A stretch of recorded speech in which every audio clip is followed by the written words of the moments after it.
요한복음 5장. 그 후에 유대인의 명절이 되어 예수께서 예루살렘에 올라가시니라. 예루살렘에 있는 양문 곁에 히브리 말로 베데스다라 하는 못이 있는데 거기 행각 5이 있고 그 안에 많은 병자, 맹인, 다리 저는 사람, 혈기 마른 사람들이 누워 물의 움직임을 기다리니 이는 천사가 가끔 못에 내려와 물을 움직이게 하는데 움직인 후에 먼저 들어가는 자는 어떤 병에 걸렸든지 낫게 되밀어라. 거기 38 된 병자가 있더라. 예수께서 그 누운 것을 보시고 병이 벌써 오래된 줄 아시고 이르시되 내가 낫고자 하느냐. 병자가 대답하되 주여 물이 움직일 때에 나를 못에 넣어주는 사람이 없어 내가 가는 동안에 다른 사람이 먼저 내려가나이다. 예수께서 이르시되 일어나 내 자리를 들고 걸어가라 하시니 그 사람이 곧 나아서 자리를 들고 걸어가니라. 이날은 안식일이니 유대인들이 병 나은 사람에게 이르되 안식일인데 내가 자리를 들고 가는 것이 옳지 아니하니라. 대답하되 나를 낫게 한 그가 자리를 들고 걸어가라 하더라 하니 그들이 묻되 너에게 자리를 들고 걸어가라 한 사람이 누구냐 하되 고침을 받은 사람은 그가 누구인지 알지 못하니 이는 거기 사람이 많음으로 예수께서 이미 피하셨음이라. 그 후에 예수께서 성전에서 그 사람을 만나 이르시되 보라 내가 나았으니 더 심한 것이 생기지 않게 다시는 죄를 범하지 말라 하시니 그 사람이 유대인들에게 가서 자기를 고친 이는 예수라 하니라. 그러므로 안식일에 이러한 일을 행하신다 하여 유대인들이 예수를 박해하게 된지라. 예수께서 그들에게 이르시되 내 아버지께서 이제까지 일하시니 나도 일한다 하시매 유대인들이 이로 말미암아 더욱 예수를 죽이고자 하니 이는 안식일을 범할 뿐만 아니라 하나님을 자기의 친아버지라 하여 자기를 하나님과 동등으로 삼으심이러라. 그러므로 예수께서 그들에게 이르시되 내가 진실로 진실로 너희에게 이르노니 아들이 아버지께서 하시는 일을 보지 않고는 아무것도 스스로 할 수 없나니 아버지께서 행하시는 그것을 아들도 그와 같이 행하느니라.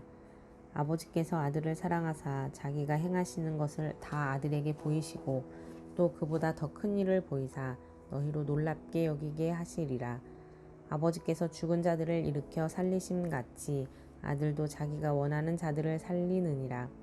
아버지께서 아무도 심판하지 아니하시고 심판을 다 아들에게 맡기셨으니 이는 모든 사람으로 아버지를 공경하는 것 같이 아들을 공경하게 하려 하심이라. 아들을 공경하지 아니하는 자는 그를 보내신 아버지도 공경하지 아니하느니라. 내가 진실로 진실로 너희에게 이르노니 내 말을 듣고 또 나 보내신 이를 믿는 자는 영생을 얻었고 심판에 이르지 아니하나니 사망에서 생명으로 옮겼느니라. 진실로 진실로 너희에게 이르노니 죽은 자들이 하나님의 아들의 음성을 들을 때가 오나니 곧 이때라. 듣는 자는 살아나리라. 아버지께서 자기 속에 생명이 있음 같이 아들에게도 생명을 주어 그 속에 있게 하셨고 또 인자됨으로 말미암아 심판하는 권한을 주셨느니라. 이를 놀랍게 여기지 말라. 무덤 속에 있는 자가 다 그의 음성을 들을 때가 오나니 선한 일을 행한 자는 생명의 부활로 악한 일을 행한 자는 심판의 부활로 나아오리라. 내가 아무것도 스스로 할 수 없노라. 듣는 대로 심판하노니 나는 나의 뜻대로 하려 하지 않고 나를 보내신 이의 뜻대로 하려 함으로 내 심판은 의로우니라. 내가 만일 나를 위하여 증언하면 내 증언은 참되지 아니하되 나를 위하여 증언하시는 이가 따로 있으니 나를 위하여 증언하시는 그 증언이 참인 줄 아노라. 너희가 요한에게 사람을 보내매 요한이 진리에 대하여 증언하였느니라. 그러나 나는 사람에게서 증언을 취하지 아니하노라. 다만 이 말을 하는 것은 너희로 구원을 받게 하려 함이니라. 요한은 켜서 비추이는 등불이라. 너희가 한때 그 빛에 즐거이 있기를 원하였거니와 내게는 요한의 증거보다 더 큰 증거가 있으니 아버지께서 내게 주시사 이루게 하시는 역사 곧 내가 하는 그 역사가 아버지께서 나를 보내신 것을 나를 위하여 증언하는 것이요 또한 나를 보내신 아버지께서 친히 나를 위하여 증언하셨느니라. 너희는 아무 때에도 그 음성을 듣지 못하였고 그 형상을 보지 못하였으며 그 말씀이 너희 속에 거하지 아니하니 이는 그가 보내신 이를 믿지 아니함이라. 너희가 성경에서 영생을 얻는 줄 생각하고 성경을 연구하거니와 이 성경이 곧 내게 대하여 증언하는 것이니라. 그러나 너희가 영생을 얻기 위하여 내게 오기를 원하지 아니하는도다. 나는 사람에게서 영광을 취하지 아니하노라. 다만 하나님을 사랑하는 것이 너희 속에 없음을 알았노라. 나는 내 아버지의 이름으로 왔음에 너희가 영접하지 아니하나 만일 다른 사람이 자기 이름으로 오면 영접하리라. 너희가 서로 영광을 취하고 유일하신 하나님께로부터 오는 영광은 구하지 아니하니 어찌 나를 믿을 수 있느냐. 내가 너희를 아버지께 고발할까 생각하지 말라. 너희를 고발하는 이가 있으니 곧 너희가 바라는 자 모세니라. 모세를 믿었더라면 또 나를 믿었으리니 이는 그가 내게 대하여 기록하였음이라. 그러나 그의 글도 믿지 아니하거든 어찌 내 말을 믿겠느냐 하시니라. 아멘. 예, 샬롬. 오늘은 9월 11일입니다. 오늘은 토요일 요한복음 5장을 함께 나누려고 합니다.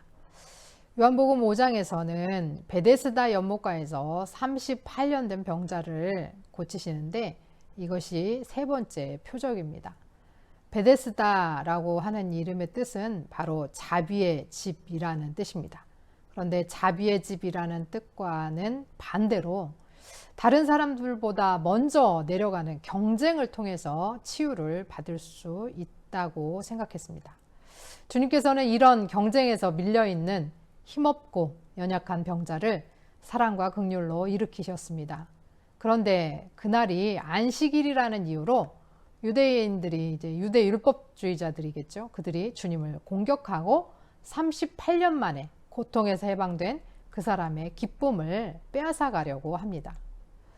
이어서 예수님께서는 하나님 아버지와 자신이 동등하시고 따라서 하나님과 같이 심판하시고 원하는 자들을 살리시며 심판의 날에 선한 자는 생명의 부활로 악한 자는 심판의 부활로 나오게 하신다고 합니다.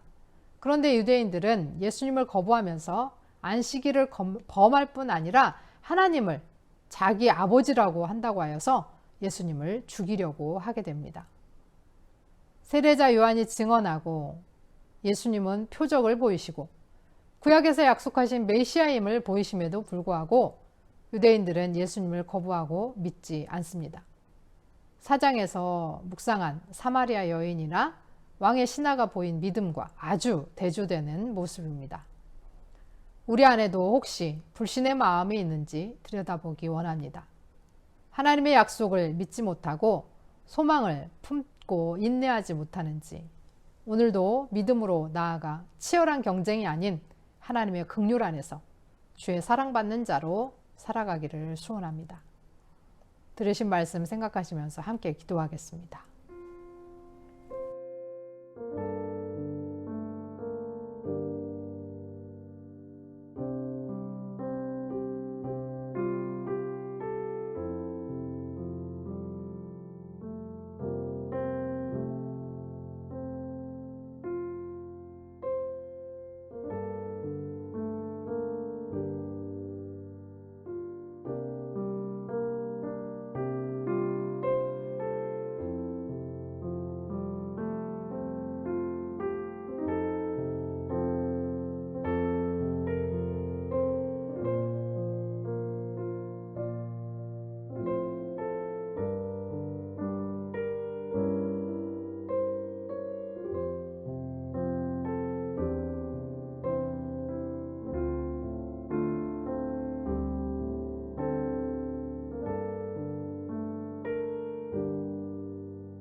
하나님 아버지, 우리는 연약하고 믿음 없는 자들임을 고백합니다. 또한 경쟁을 해야만 한다면 우리가 감히 주 앞에 어찌 서겠습니까? 선착순으로 서야 한다면, 기준을 세워 줄을 세운다면 우리는 주님을 볼 수 없는 아무것도 아닌 존재임을 고백합니다. 그런 우리들을 찾아오셔서 아무 조건도 없이 긍휼과 은혜를 베풀어 살려주시니 우리가 믿음으로 응답하며 살아가게 하여 주옵소서. 주를 거부하는 유대인들의 삶을 버리게 하시고 주님의 약속을 믿고 소망을 품어 인내하며 나아가게 하여 주옵소서. 주의 사랑만이 우리를 살릴 줄 믿습니다. 예수님의 이름으로 기도합니다. 아멘.